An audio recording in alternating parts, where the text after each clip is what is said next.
اب ایک عجیب سی بات سن لیجئے. حضرت اقدس تھانوی رحمۃ اللہ علیہ تفسیر لکھ رہے تھے بیان القرآن. تو حضرت کے ہاں تو ایک معمول متعین تھا، سکیجول بنا ہوا تھا، برنامج، کہ اس وقت نماز پڑھنی ہے، اس وقت کھانا کھانا ہے، اس وقت مجھے تصنیف و تالیف کا کام کرنا ہے، اس وقت مجلس ہونی ہے. حضرت کی اہلیہ نے اپنے گھر میں چند مرغیاں پالی ہوئی تھیں.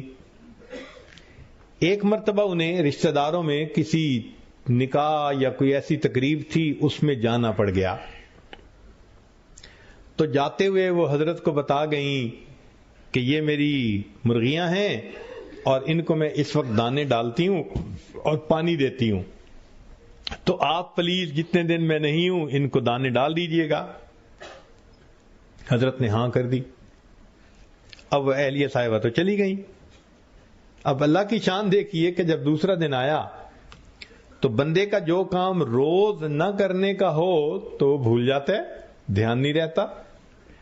تو حضرت تھانوی رحمۃ اللہ اپنے معمول کے مطابق کام کرتے رہے. فرماتے ہیں کہ جب میں تفسیر لکھنے بیٹھا تو میں سوچ رہا ہوں اور ذہن میں کوئی بات ہی نہیں آ رہی، کوئی مضمون ہی نہیں وارد ہو رہا، ذہن چل ہی نہیں رہا تفسیر کے اندر. فرمان لگے بڑی کوشش کی کہ کوئی بات آئے اور میں بات کو آگے چلاؤں، مضمون آگے بڑھاؤں یا آیتوں کے معنی کچھ ذہن میں نہیں، جیسے ذہن بند ہی ہو گیا ہو میرا. فرماتے ہیں میرا ذہن اس طرف گیا کہ کہیں مجھ سے کوئی گناہ تو سرزد نہیں ہو گیا جس کی وجہ سے اللہ نے اوپر سے علم معرفت کی جو بارش تھی اس کو روک دیا ہو. تو کہنے لگے میں تھوڑی دیر بیٹھ کے استغفار کرنے لگا. استغفار کرنے کے دوران مجھے خیال آیا، اوہو مجھے تو اہلیہ نے کہا تھا کہ مرغیوں کو دانا ڈالنا ہے اور یہ تو دن کے 11 بج گئے، وہ تو کہیں 9 بجے ان کو ڈالنے تھے.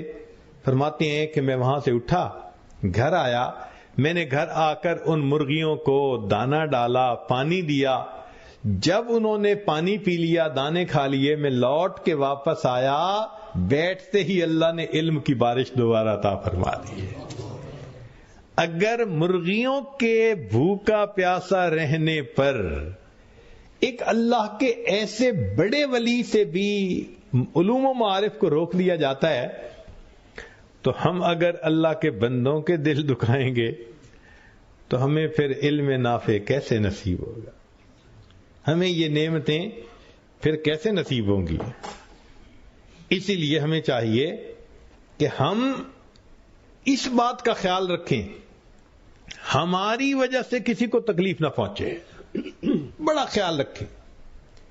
اس لیے شریعت نے کہا کہ تم اپنے پڑوسی کا خیال رکھو، ساتھی کا خیال رکھو، رشتہ داروں کا خیال رکھو، گھر والوں کا خیال رکھو، ان کے لیے رحمت بنو، ان کے لیے زحمت نہ بنو. یہاں تک فرمایا